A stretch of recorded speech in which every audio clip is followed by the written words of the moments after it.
তোমাদের সামনে আবারও রেসিপি নিয়ে চলে আসলাম। আজকে দেখাবো, দেখো সব সবজিটা কেটে নিয়েছি। কপির ডাঁটা, আলু, বেগুন, মূলো, পটল সব দিয়ে একটা চচ্চড়ি করব, তাই আজকে তোমাদের দেখাবো। এদিকে আমার কড়াইটা বসিয়ে নিয়েছিলাম, কড়াইটা গরম হয়ে গেছে। এবার তেলটা দিয়ে দেবো।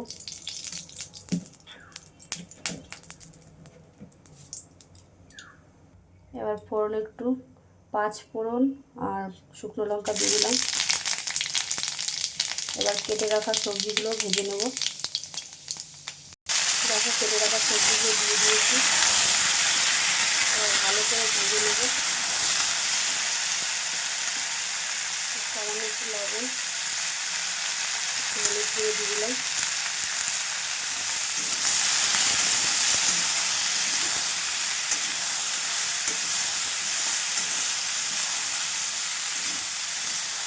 এইভাবে চচ্চড়ি করলে খুবই ভালো লাগে খেতে। আর এখন শীতকাল তো পড়েই যাচ্ছে বলতে গেলে, রাত্রেবেলা ঠান্ডা পড়ছে, শীতকালে এই সবজিগুলো খেতে ভালোই লাগে সব রকম দিয়ে একটা চচ্চড়ি করলে। এবার আমি তোমাদের মশলার পেস্টটা করে নেবো, সেটা দেখাবো। এদিকে ততক্ষণ ভাজা হতে থাকে। এদিকে দেখো পেস্ট করার জন্য একটু সর্ষে, কাঁচা লঙ্কা, একটু লবণ নিয়ে নিয়েছি। এবার বেটে নেবো, বেটে নিয়ে তোমাদের দেখাচ্ছি আবার। এদিকে দেখো আমার সর্ষের পেস্টটা করা হয়ে গেছে, এবার তোমাদের দেখাবো। এদিকে দেখো আমার সবজিটাও ভালো করে ভাজা হয়ে গেছে। এবার সর্ষের পেস্টটা দিয়ে দিলাম, এবার ভালো করে কষে নেব। কষানো হয়ে গেছে ভালোভাবে, একটু হালকা চিনি দিয়ে দেবো। এবার একটু নাড়াচাড়া করে সামান্য জল দিয়ে দেবো।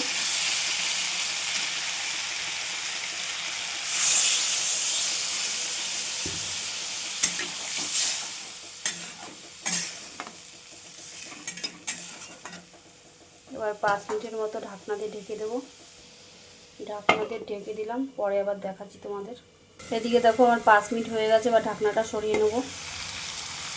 দেখো হয়ে গেছে পুরো। এবার একটু ধনেপাতা কুচি দিয়ে দেবো। আমি যেভাবে করলাম আপনারা এইভাবে করে খাবেন, খুব ভালো লাগে সব কিছু দিয়ে ডাঁটা চচ্চড়ি। আর যেহেতু শীতকাল পড়ে গেছে, এখন মূলো, কফি সবই পাওয়া যাচ্ছে। আর আমার রান্নার রেসিপি আপনাদের যদি ভালো লাগে তাহলে একটু লাইক, কমেন্ট, সাবস্ক্রাইব অবশ্যই করবেন। এবার নামিয়ে দেব, হয়ে গেছে। তাহলে দেখিয়ে দিলাম, নামিয়ে নিয়েছি। দেখো কত সুন্দর, গন্ধটাও খুব সুন্দর বেরোচ্ছে, খেতেও অসাধারণ হয়েছে। তাহলে আজকের রেসিপি তোমাদের দেখিয়ে দিলাম, আবার কালকে কোনো রেসিপি নিয়ে তোমাদের সামনে আসবো।